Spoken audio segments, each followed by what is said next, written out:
మీతో మాట్లాడుతూ ఉంటే మీ ఉత్సాహం చూసినప్పుడు ఒక స్ఫూర్తిదాయకమైన సందేశాన్ని ఇక్కడి నుంచి పొందుతున్నాం. ఎల్లప్పుడూ కూడా మనందరం ప్రభు త్యాగాన్ని స్మరించుకోవాలి, శాంతి మార్గాన్ని అనుసరించాలి, ప్రేమతత్వాన్ని పెంచుకోవాలి, ఈర్ష్య ద్వేషాలు పరదొలాలి, అబద్ధం లంచం వంటి పాపాలకు దూరంగా ఉండాలి.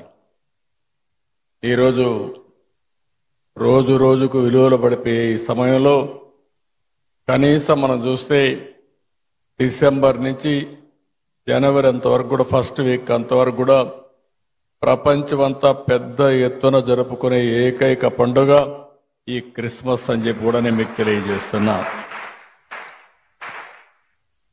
అందుకనే నేను కూడా మీరు ఒకసారి చూస్తే ఇప్పుడే కాదు, మొట్టమొదటిసారిగా నేను సమైక్య ఆంధ్రప్రదేశ్లో ముఖ్యమంత్రిగా ఉన్నప్పుడు గవర్నమెంట్ తరపున